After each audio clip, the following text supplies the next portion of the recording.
कैद खानों को हलाने वाली दुआएं, रसूलों के अमाल, छठा बाब 25वीं आयत से लेकर 34वीं आयत मुकद्दसा तक हम पढ़ेंगे। Book of acts chapter 16 versus 25 to 34। आओ देखें, अमाल 16वां बाब 25वीं आयत से लेकर 34वीं आयत मुकद्दसा तक हम पढ़ेंगे मुकद्दस कलाम में से। खुदावंद के कलाम मुकद्दस में यूं रकम है, आधी रात के करीब पालूस और सेलास दुआ कर रहे और खुदा की हमद के गीत गा रहे थे और कैदी सुन रहे थे कि यकायक बड़ा भूचाल आया, यहाँ तक कि कैद खाना की नो हिल गई और उसी दम सब दरवाजे खुल गए और सब की बेड़ियाँ खुल पड़ी और दरोगा जाग उठा और कैद खाना के दरवाजे देखकर समझा कि कैदी भाग गए। पास तलवार खींचकर अपने आप को मार डालना चाहा, लेकिन पालूस ने बड़ी आवाज़ से पुकार कर कहा कि अपने ताई नुकसान ना पहुंचा, क्योंकि हम सब मौजूद हैं। वो चिराग मंगवा कर अंदर जा कूदा और कांपता हुआ पालूस और सेलास के आगे गिरा और उन्होंने बाहर आकर कहा, ए साहिबो, मैं क्या करूं कि नजात पाऊं? उन्होंने कहा, खुदावंद यीशु मसीह पर ईमान ला तो तू और तेरा घराना नजात पाएगा। बहुत शुक्रिया। मुकद्दस कलाम के पढ़े, सुने, समझे और कबूल किए जाने पर खुदावंद की इलाही बरकत सब कहें आमीन आमीन। क्या मजमून है आज का? कैद खानों को हिलाने वाली दुआएं या वर्शिप या इबादत। हकीकी ईमानदार या हकीकी खादमों की पहचान क्या है? वो हालात की संगीनियों को देखकर घबराते नहीं हैं और ना ही वो हालात के साथ समझौता कर लेते हैं। हकीकी ईमानदार या हकीकी खादिम जो है, उनका जीना भी मसीह में है, उनका मरना भी मसीह में होता है। मैं कंफर्ट जोन के खिलाफ नहीं हूं और ना ही प्रॉस्पेरिटी के, लेकिन वो चीज जो आपको मसीह की मोहब्बत से दूर ले जाती है वो काबिल कबूल नहीं है। मैं एक रिपोर्ट सुन रहा था कि वो लोग जो कंफर्ट के लिए आगे से आगे चले जा रहे हैं, वो समझ ले खुदा से दूर जा रहे हैं, क्योंकि वो नहीं चाहते कि कोई चीज भी उनके मिजाज, उनकी तबीयत, उनके लाइफस्टाइल के खिलाफ हो। अब यहां पर जो अभी रीडिंग हुई है, जो तिलावत हमने सुनी है, उसमें किस किस का जिक्र है? मुकद्दस पालूस का और सिलास का। इस टेक्स्ट का जो कॉन्टेक्स्ट है वो ये है कि रसूलों ने यीशु मसीह की गवाही दी, इंजील का प्रचार किया, लोग यीशु को कबूल करने लगे और इसी दौरान वहां पर एक औरत थी जिसमें गैबदान स्पिरिट काम कर रही थी। अब जो लोग उस औरत से काम ले रहे थे, इन उस गैबदान रूह के वसीला से उनका बिजनेस बड़ा ऊपर चला गया। आज एस्टर के साथ मेरी बात हो रही थी कि आज कल आपको पता है जो ग्रुप्स बने हुए जो प्रोफेसीज करते हैं, हर बात में प्रोफेसीज खुदा के कलाम के मुताबिक है, ये गिफ्ट मौजूद है। लेकिन ऐसे थोड़ी होता है कि आप हर एरा गैरा चीजों के लिए प्रोफेसी शुरू कर देते हैं। हर बात में मैं ये देख रहा हूं, मैं वो देख रहा हूं, मैं फलां दे। अब लोग बड़े खुश होते हैं कि जी वहां पर उन्होंने मेरे लिए ये कहा है, उन्होंने मेरे लिए ये कहा है, तो बड़े हैप्पी रहते हैं, और सुनाने वाले भी हैप्पी और सुनने वाले भी हैप्पी। अब गैबदान जो स्पिरिट थी वो काम कर रही थी, और बड़ा चर्चा वहां पर हुआ, और बड़ी खुशी थी, और बड़ा बिजनेस था। अब रसूलों ने वहां पर जब डायग्नोज किया कि ये तो तासीर, अलग उसने रसूलों की तारीफ भी की थी, मुकद्दस पौलुस रसूल की, उसने उनको अप्रिशिएट किया कि ये खुदा के बंदे हैं, इनकी सुनो, फलां फलां फलां फलां। रसूलों ने इस पर भी कंप्रोमाइज नहीं किया। हमें कई दफा आदत पड़ी हुई है कि हम अपनी तारीफें सुनना चाहते हैं, जो मर्जी हो जाए, ते जेड़ा सानू थोड़ा जिहा ठीक करने की कोशिश करता वो सानू सब तो पैड़ा लगता है। अब उन्होंने उसे छिड़का, वो गैबदान स्पिरिट उस औरत में से चली गई, ते जिन्हां दा बिजनेस चलता सी वो ठप हो गया। ठप तो होना ही सी, बदरू चली गई, वो तसीर चली गई, वो औरत बेचारी आजाद हो गई। हुण की उन्हें पता कि गैब दे नाल किहड़ियां गल्लां करनियां किहड़ियां नहीं करनियां। अब क्योंकि जो लोग रुपए पैसा कमा रहे थे, अब उन्होंने शागिर्दों को टफ टाइम देना शुरू कर दिया कि इन्हां दी वजह तो साडा कारोबार बंद हो गया। ते यह जैलसी अज बड़ी जगह है कि कई दफा हम ईमानदार कलीसिया खादम एक दूसरे का इसलिए भी बेड़ा गर्क करने की कोशिश करते हैं, ऐदी मिनिस्ट्री ऊपर जा रही है, मेरी मिनिस्ट्री थल्ले जा रही है, ते कोई ना कोई शरारत, कोई ना कोई प्रोपोगंडा करके असी खुदा दे काम दा नुकसान करने। और उन्होंने भी यही किया कि पौलुस और सिलास नू पकड़ के झूठा इल्जाम ला के उन्होंने कैदखाने च सुट दिता। ते फेक ही होया है, ये नहीं भी वो कैद च चले गए तो उन्होंने प्रस्तिश बंद हो गई, उन्होंने तबले बंद हो गए, उन्होंने वाजे बंद हो गए, उन्होंने हालेलुया बंद हो गया। नो नो नो नो, ऐसा कुछ नहीं हुआ। और मैं अक्सर कहता हूं, जेलें रसूलों को तब्दील ना कर सकी, पर रसूलों ने जेलों को तब्दील कर दिया। ये थे अर्ली चर्च के लीडर्स। आज के लीडर्स अर्ली चर्च, पहली कलीसिया के लीडर के साथ अपने आप को देखें तो ये खुद ब खुद ठीक हो सकते हैं, ठीक जगह पर आ जाएंगे। उन्होंने पकड़कर इनको कैद कर दिया, और अब ये वहां पर आधी रात के वक्त, कौन से वक्त, ये बड़ा क्लिक किया जो था ना, आधी रात, ये बात मुझे बड़ी क्लिक कर रही थी। आधी रात कब होती बताएं जरा, रात नू जागण वाले हो दसो जरा, जिन्होंने नींद ही नहीं आती है। नो नो नो नो, आधी रात 12 बजे होती है, नोट कर लें। कितने बजे? 3 घंटे का एक पहर होता है, 8 पहर के 24 घंटे होते हैं, और 4 पहरों की रात होती है। शाम 6 बजे से अगली सुबह 6 बजे तक रात होती है। और आधी रात कितने बजे होती है? यस। और सुनिए गौर से, आधी रात के वक्त वो इबादत कर रहे हैं। क्यों? ये इल्हाम में क्यों कलमबंद किया गया? क्योंकि 12 बजे कैलेंडर चेंज होता है, 12 बजे तारीख बदल जाती है। रसूल दुआ में ठहरे हुए हैं ताकि तारीख बदल जाए, हिस्ट्री बदल जाए।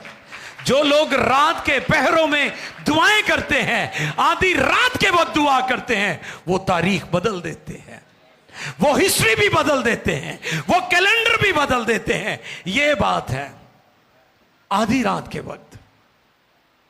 उन्होंने जैसे कैलेंडर चेंज हुआ, तारीख तब्दील हुई, उन्होंने चर्च की तारीख भी बदल के रख दी। और ऐसी प्रशिश और दुआ की कि भूचाल आ गया। क्या आ गया? भूचाल आ गया। सीस्मोलॉजी से कहते हैं। सीस्मोलॉजी ऐसा इल्म जो जल्जले और भूचाल के लिए हो। जो भूचाल की साइंस है उसे सीस्मोलॉजी कहते हैं।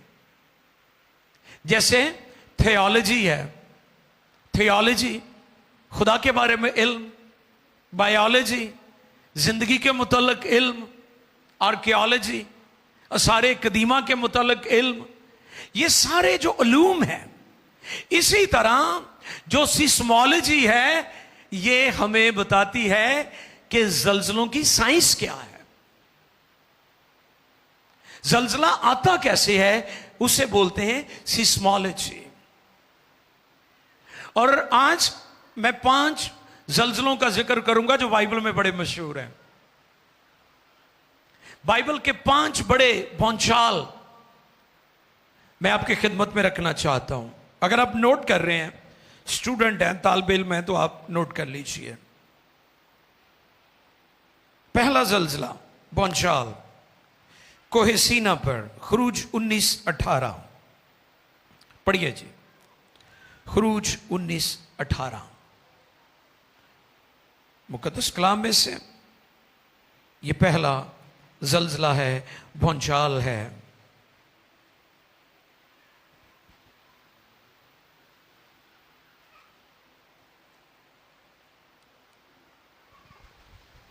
और कोहे सीना ऊपर से नीचे तक, और कोहे सीना ऊपर से नीचे तक धुएं से भर गया, धुएं से भर गया, क्योंकि खुदावन शोला में होकर उस पर उतरा और धुआं तंदूर की धुएं की तरह, हाँ जी, तनूर के धुएं की तरह ऊपर को उठ रहा था। रुकिए, यहां पर एक तंदूर होता है, ये पंजाबी लफ्ज है। एक तनूर होता है, ये उर्दू तलफ़ुज़ है। तो कई दफा असी विच ही उर्दू ते पंजाबी ने भी मिक्स किया होंदा, तो ये तनूर लफ्ज है। वेरी गुड, ठीक पढ़ाया आपने जी। फिर सुने दोबारा जी। खुदावंद शोला में होकर उस पर उतरा जी, और धुआं तनूर के धुएं की तरह, हाँ जी, ऊपर को उठ रहा था जी। और वो सारा पहाड़ जोर से हिल रहा था, हिल रहा था। और ये जी, डन, थैंक यू। ये पहला भूचाल है। जब खुदा उतरा है कोहे सीना पर, खुदा कलाम कर रहा है, तो जो कोहे सीना था वो शेक हो रहा था। ये भी बड़ा मशहूर जल्जला है, लेकिन इसमें भी सीस्मोलॉजी नहीं है। ये साइंसी जल्जला नहीं था, बताना ये चाहता हूं। क्योंकि जो साइंसी जल्जले हैं उसके बारे में सीस्मोलॉजी कहती है कि हर 30 फीट के बाद जमीन के अंदर टेम्परेचर चेंज हो जाता है। और जब आप और गहरे जाते जाएं और गहरे जाते जाएं, नीचे चले जाएं, खासतौर पर पहाड़ी इलाकों में, तो नीचे लावा होता है। उसकी लावा क्या करता है, जो कमजोर जमीन होती है वहां से जब वो जगह बना लेता है तो फिर जल्जला बर्पा होता है। ये जल्जले की साइंस है, इसे सीस्मोलॉजी कहते हैं। तो अब ये जो जल्जला कोहे सीना पर आया है, ये साइंसी जल्जला नहीं है, ये हमारे खुदा के उतरने की वजह से आया है। आमीन। अब दूसरा जल्जला कोहे हुरब पर, सलातीन की पहली किताब 19वां बाब है और उसकी 11वीं आयते मुकद्दसा। ये एलिया के टाइम आया था, जब एलिया एजिबल के खौफ से छिप रहा था, डर रहा था, तो खुदा अपने बंदा को दिलेर करना चाहता था कि तू डर ना, तू अकेला नहीं, बल्कि मैंने और भी अपने लिए बकिया जो रेमिनेंट है मेरा, वो मैंने बचाया हुआ है अपने लिए। सो इसलिए don't worry Eliza, I am with you. आए सुने इस जल्जले के बारे में भी। सलातीन की पहली किताब है 19वां बाब है 11वीं आयत जी। उसने कहा, बाहर निकल और पहाड़ पर खुदावंद के हजूर खड़ा हो। और देखो खुदावंद गुजरा और एक बड़ी तुंद आंधी ने वाह, खुदावंद के आगे पहाड़ों को चीर डाला प्रेज द लॉर्ड। और चट्टानों के टुकड़े कर दिए। वाह, ये पर जलजला आया था, चट्टानों के टुकड़े हो गए हैं।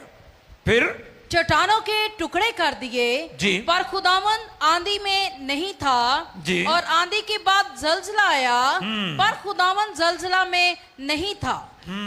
और जलजला के बाद आग आई जी। पर खुदावंद आग में भी नहीं नहीं था। था। और आग के बाद एक दबी हुई हल्की आवाज आई। वाह, फिर उसको सुनकर एलिया ने अपना मुंह अपनी चादर से ढांप लिया और बाहर निकलकर उस गार के मुंह पर खड़ा हुआ।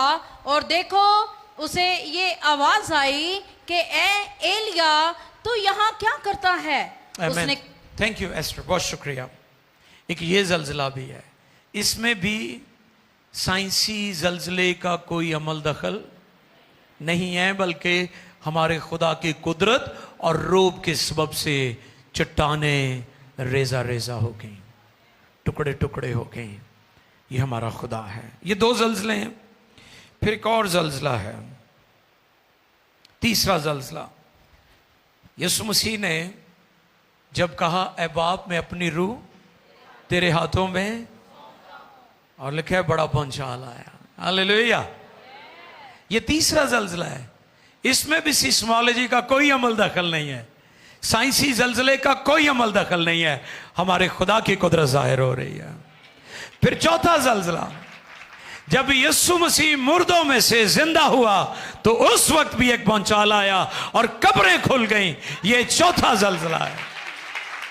लेकिन ये पांचवां जलजला जो मुकद्दस पालूस और सैलास की दुआ के वसीले से आया है। हालेलुया।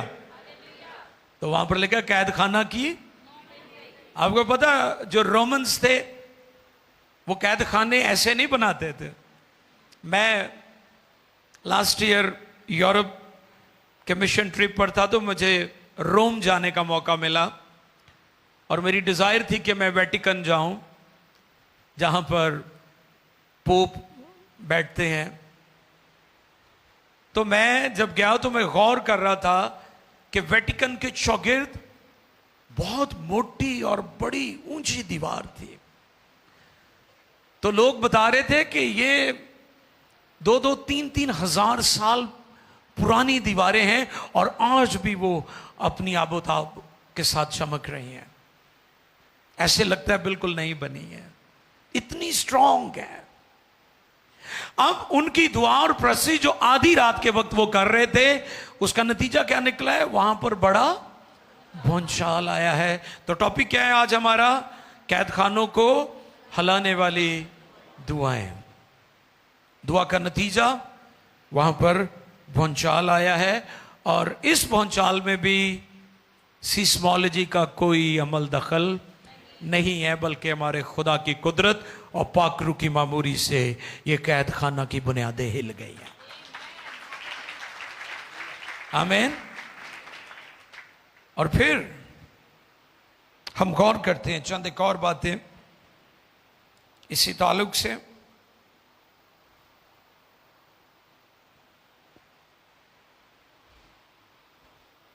वो हमारे जैसे ईमानदार थे।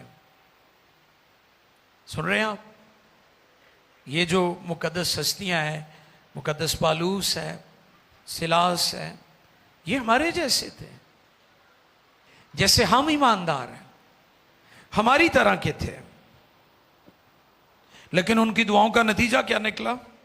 उनकी सिताइश परस्तिश का नतीजा क्या निकला? जी, कैद खाना की बेड़ियां खुल गईं, जंजीरें टूट गईं।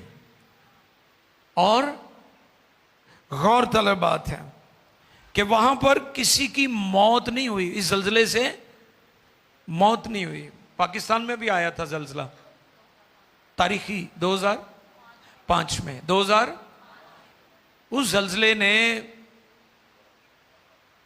हजारों, कई हजार टेंस ऑफ थाउजेंड्स जो लोग थे वो लुकमाए अजल बन गए, जो सिस्मोलॉजी के मुताबिक जलजले आते हैं, जो जलजले की साइंस के मुताबिक आते हैं, लेकिन खुदा की हजूरी से जो जलजले आते हैं वो लोगों की जानें लेते नहीं हैं, वो जानें बचा लेते हैं। हालेलुया। वहां पर जो दरोगा था, जो प्रिजनर था, सुपरिटेंडेंट था, वो लिखा है वो सो रहा था। क्या हुआ?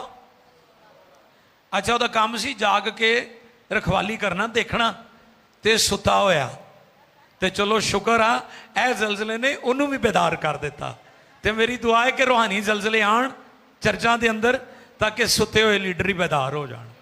हालेलुया। मारो तालियां उन्होंने लीडरां लई जिहड़े सुते हुए ने, ताकि उठ जान होवे। उसे जगा दिया। अच्छा, जो जागता है वो सवाल भी करता है, यह भी गल गौर तलब है। सुता बंदा सवाल, सुती कलीसिया सवाल, सुते लोग कभी भी तहकीक नहीं करेंगे, जानने की कोशिश नहीं करेंगे, और ज्यादा आगे जाने की या गेन करने की, चीजों को बढ़ाने की कभी कोशिश नहीं करेंगे। वो सोए हुए हैं। लेकिन जो जागते हैं वो फौरन क्या कहते हैं? क्या कहा उसने? अपने आप को मारना चाहा, और वो क्या कहने लगा? ऐ भाइयों, और दरोगा जाग उठा, और दरोगा जाग उठा, और कैदखाना के दरवाजे खुले देखकर, कैदखाना के दरवाजे खुले देखकर समझा कि कैदी भाग गए। बस तलवार खींचकर अपने आप को मार डालना चाहा। लेकिन पालूस ने बड़ी आवाज से पुकार कर कहा कि अपने ताई नुकसान ना पहुंचा, क्योंकि हम सब मौजूद हैं। ओ हाय हाय हाय, ये ईमानदार कैदी ने, ये बेईमान कैदी ने गए कि एवं ही भज जान। ये खुदा दे कैदी ने। मैंने इस पर बताया था कि मसीह के शागिर्दों ने रोमन्स को कहा कि तुमने हमें कैद तो किया हुआ है, हम तुम्हारी कैद में तो हैं, मगर हम तुम्हारे कैदी नहीं हैं। हालेलुया। हम यीशु के कैदी हैं। हम तुम्हारी कैद में तो हैं, मगर तुम्हारे कैदी नहीं हैं। तो ये खुदा के कैदी थे। उन्होंने कहा नहीं असी भजे नहीं, तू बेफिक्र हो जा, तू आराम ना रह, तू अपना नुकसान ना कर, हम इधर ही हैं। फिर दरोगे वाली बात क्या कहता है? वो चिराग मंगवा कर अंदर जा कूदा और कांपता हुआ पालूस और सेलास के आगे गिरा। हाँ जी, गिरा। और उन्हें बाहर लाकर कहा ए साहिबो। हाँ, सवाल अब करेगा वो, क्योंकि जाग गया है। ए साहिबो, मैं क्या करूं कि नजात पाऊं। हालेलुया। ये जलजला बचाने वाला जलजला है, मारने वाला जलजला नहीं है। ते इसे तरह पाकरू दी अग भी साड़न वाली अग नहीं, बल्कि कलीसिया नूं पाक करने वाली अग है। तुहानूं पता जिहड़े पाकरू दे बपतिस्मे दी मुखालफत करते हैं, वही कहते हैं लो भाई अग मंगते हैं, साड़ी ना जाओ। उनके लिए मेरा मैसेज है कि ये वो आग नहीं है जो लोगों को जिस्मानी तौर पर जलाएगी, बल्कि ये रूहानी तौर पर पाक करती है, प्योरीफाई करती है। ये रुल कुछ की आग है। ये जलजला जाने लेने वाला नहीं था, ये जाने बचाने वाला था। इसलिए मुकद्दस पालूस ने उसे कहा, क्या कहा सुने जरा। फिर जब उसने सवाल किया तो मुकद्दस पालूस ने उसे क्या जवाब दिया? उन्होंने कहा हाँ जी, खुदावंद यीशु पर ईमान ला तो तू और तेरा घराना नजात पाएगा। हालेलुया। ये कौन सा जलजला था? आपको पता है जिसने जलजले का पैमाना इजाद किया है, क्या नाम है उसका? Charles reactor. आप सुनते हैं ना, रिएक्टर स्केल पर जलजले 7.5 रिएक्टर स्केल, ये उसी का स्केल है। उसका नाम था चार्ल्स रिएक्टर। तो यहां पर कौन सा रिएक्टर यूज हुआ है? यहां पर चार्ल्स रिएक्टर का स्केल नहीं यूज हुआ, इस जगह पर गॉस्पल स्केल यूज हुआ है। इसलिए ये जलजला मारता नहीं है, इस जलजले ने जाने बचाई है। आमीन। तो ये जलजला जाने बचाने वाला था। और ये दुआओं के जवाब में प्रशिश का जवाब है, कुर्बानी जो खुदा के हुजूर उन्होंने गुजरानी है, ये उसका जवाब है। पहली बात, कैद खाना की नींव हिल गई, बुनियाद, फाउंडेशन। और दूसरी, दरवाजे खुल गए। हालेलुया। रोमन्स ने, या वो लोग जिन्होंने वो औरत से कारोबार करवा रहे थे, जो गैब दान जो स्पिरिट काम कर रही थी, उन्होंने कहा कि हमने इनके लिए दरवाजे बंद कर दिए हैं। कई दफा लोग समझते हैं कि जी अब अंजील का दरवाजा बंद हो गया, नहीं खुलेगा, लेकिन वो हमारे खुदा को नहीं जानते, क्योंकि हमारा खुदा जब दरवाजे खोलता है तो कोई उसे बंद नहीं कर सकता। तो वहां पर दरवाजे भी खुल गए। पहली बात, कैद खाना की नींव हिल गई, और दूसरी बात, दरवाजे खुल गए, और तीसरी बात, बेड़ियां भी खुल गई। हालेलुया। जो जकड़े हुए थे, जो कैप्टिव थे, जो कैदी थे, उनकी बेड़ियां खुल गई।